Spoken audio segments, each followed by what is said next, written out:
Hi friends, నేను మీ Nagesh. Welcome back to our channel do help to others. Friends, ఈరోజు మరొక వెరీ ఇంపార్టెంట్ టాపిక్తో మీ ముందుకి రావడం జరిగింది.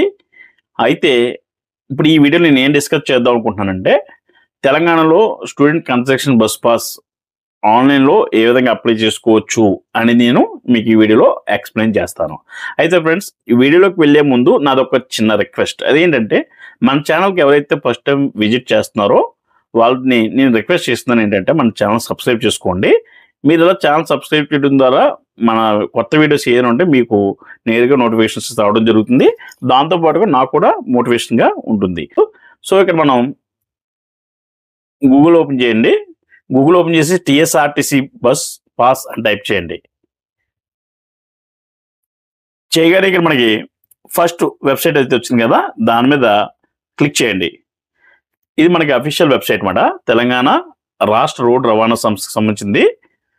ఇక మనకి చూస్తే సెంటర్ పాయింట్లో మనకి చార్మినార్ ఇమేజ్ కనిపిస్తుంది కదా, దాని మీద అప్లై నో మీద క్లిక్ చేయండి.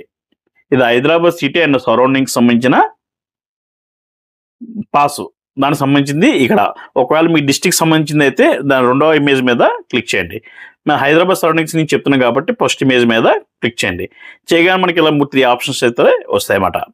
Passes for college students, passes for school students and general communicator passes. So ఇప్పుడు మన కాలేజ్ స్టూడెంట్స్ సంబంధించిన పాస్ ఏ విధంగా చేయాలనేది చెప్తున్నాం కాబట్టి ఫస్ట్ ఆప్షన్ మీద క్లిక్ చేయండి, అప్లై నో మీద క్లిక్ చేయండి. సో ఫస్ట్ టైం అయితే మీరు అప్లై చేసినట్టే కనుక ఫ్రెష్ రిజిస్ట్రేషన్ మీద అప్లై చేయండి. ఒకవేళ ఫస్ట్ టైం తీసుకుని సెకండ్ టైం ఒకవేళ మీరు పాస్ పోగొట్టుకున్నా లేదా రెన్యూవల్కి వెళ్ళినా సెకండ్ టైం కాబట్టి సెకండ్ టైం మీద అప్లై చేయండి. సో మనం ఫ్రెష్ రిజిస్ట్రేషన్ కాబట్టి ఫ్రెష్ మీద అప్లై కొట్టండి. ఇలా అప్లై కొట్టగానే మనకి పాపప్ అయితే వస్తుంది. మళ్ళీ అప్లై అని క్లిక్ చేయండి. చేయగానే మనకి ఆన్లైన్ ఫామ్ అయితే ఈ విధంగా ఓపెన్ అవుతుంది. ఇక్కడ కొన్ని సెక్షన్స్గా మన డీటెయిల్స్ అయితే అడుగుతుంది. ఇక్కడ హెడ్డింగ్ చూస్తే student bus pass application above SSC ఉంది కదా. ఇక సెక్షన్ 1లో ఏంటంటే మన 10th క్లాస్ డీటెయిల్స్ అంటే ఎస్ఎస్సి డీటెయిల్స్ సంబంధించిన వివరాలు అయితే ఇవ్వాల్సి ఉంటుంది. SSC type, SSC board type, SSC hall ticket number, ఎస్ఎస్సిలో ఉన్న డేట్ ఆఫ్ బర్త్, ఈ డీటెయిల్స్ అయితే ఇక్కడ మెన్షన్ చేయాల్సి ఉంటుంది. మీరు స్టేట్ బోర్డా, సెంట్రల్ బోర్డా, రెగ్యులరా, సప్లిమెంటరా, ఈ డీటెయిల్స్ అయితే ఈ సెక్షన్ 1లో మీరు ఇవ్వాల్సి ఉంటుంది. సో ఈ సెక్షన్ 1 అయిపోయిన తర్వాత సెక్షన్ 2లో స్టూడెంట్ డీటెయిల్స్ అంటే నేమ్ ఆఫ్ ది అప్లికెంట్, అలాగే applicant father name, date of birth, male or female. Okay, మీరు డేట్ ఆఫ్ బర్త్ ఇవ్వగానే ఆటోమేటిక్గా ఏజ్ అయితే క్యాలిక్యులేట్ అవుతుంది. మొబైల్ నెంబర్ ఇవ్వాలి. అలాగే ఎంప్లాయీ చిల్డ్రన్ అడుగుతుంది. ఒకవేళ మీరు ఆర్టీసీ ఎంప్లాయీ చిల్డ్రన్ అయితే ఎస్ పెట్టండి, నో అయితే నో పెట్టండి. తర్వాత మీరు ఫోటో అయితే అప్లోడ్ చేయాలి. ఇక్కడ ఫోటో అయితే 100 KB బిలో ఉండాలి, జేపీజీ ఫార్మెట్లో ఉండాల్సి ఉంటుంది. ఇక థర్డ్ డీటెయిల్స్ ఏంటంటే, థర్డ్ డీటెయిల్స్ మీ అడ్రస్ డీటెయిల్స్ ఇవ్వాల్సి ఉంటుంది.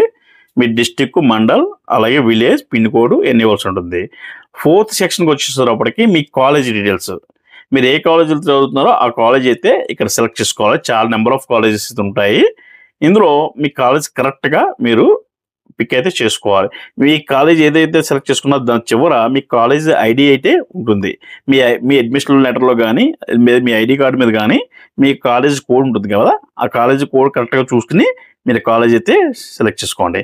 మీరు ఏ ఇయర్ చదువుతున్నారు, ఏం కోర్స్ చదువుతున్నారు అనేది సెలెక్ట్ చేసుకోండి. తర్వాత మీ అడ్మిషన్ నెంబర్ ఇవ్వండి. ఓకే, మీరు అడ్మిషన్ నెంబర్ ఇచ్చిన తర్వాత 5th ఆప్షన్లో mode of payment. Okay, cash at counter. ఇది ఒక ఆన్లైన్ ఉండేది, ప్రజెంట్ లేదు, ఓన్లీ క్యాష్ ఎట్ కౌంటర్ పెట్టారు. అలాగే 6th ఏంటంటే మీరు ఎక్కడ కలెక్ట్ చేసుకుంటారు. ఇక నెంబర్ ఆఫ్ ఆర్టీసీ ఉన్నాయి, కౌంటర్స్ ఉంటాయి. మీరు ఏ కౌంటర్లో కలెక్ట్ చేసుకుంటారు, మీది నియరెస్ట్ కౌంటర్ అన్నమాట. మీ చాయిస్ ఏదైనా పెట్టుకోవచ్చు. తర్వాత మీరు క్వార్టర్లీ పాస్ కావాలా, మంత్లీ పాస్ కావాలా, జనరల్ పాస్ కావాలి, మీకు లిస్ట్లో చూపిస్తున్నది, మీరు సెలెక్ట్ చేసుకోవచ్చు ఏది కావాలంటే అది.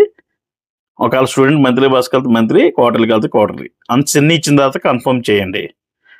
క్యాప్చర్ కోడ్ ఇచ్చి ఇక్కడ కన్ఫర్మేషన్ అడుగుతుంది, ఓకే చేయండి. చేయగానే మనకి నెక్స్ట్ పేజ్కి అయితే రీడైరెక్ట్ అవుతుంది. సో ఈ విధంగా కన్ఫర్మేషన్ అయితే వస్తుంది. ఇక్కడ మనకి టెంపరరీ ఐడి అని చూపిస్తుంది కదా, దాని మీద క్లిక్ చేయాల్సి ఉంటుంది.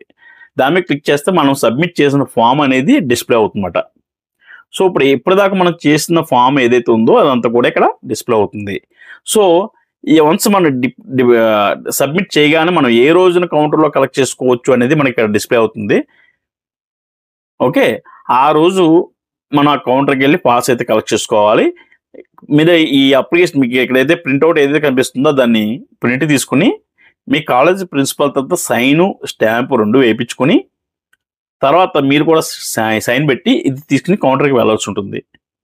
కౌంటర్లో మీ ఇందులో మెన్షన్ చేసిన అమౌంట్ మీరు క్వార్టర్లీ అయితే క్వార్టర్లీ, హాఫ్ ఇయర్లీ అయితే క్వార్టర్లీ అయితే క్వార్టర్లీ, మంత్లీ అయితే మంత్లీ అమౌంట్ పే చేసి ఈ ఫామ్ సబ్మిట్ చేస్తే మీకు పాస్ అయితే ఇష్యూ చేస్తారు అన్నమాట. ఫస్ట్ టైం కాబట్టి 50 రూపీస్ ఎక్స్ట్రా అనేది ఐడి కార్డ్ ఛార్జ్ తీసుకుంటారు. తర్వాత మీరు మళ్ళీ రెన్యువల్ టైంలో సేమ్ తీసుకెళ్తే రెన్యువల్ చేస్తారన్నమాట ఈజీగా. చాలా సింపుల్ ప్రాసెస్. కాకపోతే ఏంటంటే వన్ టైం మీ కాలేజ్ ప్రిన్సిపల్ తోటిగా మీ స్టాంప్ వేయించుకోవాల్సి ఉంటుంది ఈ ఫామ్ మీద. నెక్స్ట్ టైం రెన్యువల్స్కి అయితే మళ్ళీ అవసరం ఉండదు ఈ ఫామ్ అది. సో ఫ్రెండ్స్ చూశారు కదా, చాలా ఈజీగా మనం ఆన్లైన్ సెంటర్కి కానీ మీ సేవా సెంటర్కి కానీ వెళ్ళక్కలేకుండానే మనం ఇంట్లో కూర్చొని మన మొబైల్ ద్వారా మనం బస్ పాస్ అప్లై చేసే విధానం. సో ఫ్రెండ్స్ మన వీడియో కనుక మీకు నచ్చినట్లయితే మన వీడియోని మీ ఫ్రెండ్స్ సర్కిల్లో కూడా షేర్ చేసి మన ఛానల్కి సబ్స్క్రైబ్ చేసేలాగా చూడండి ఫ్రెండ్స్. అయితే మన వీడియో కనుక మీకు నచ్చినట్లయితే please like, share, comment and subscribe చేయడం మాత్రం మర్చిపోవద్దు. Thanks for watching.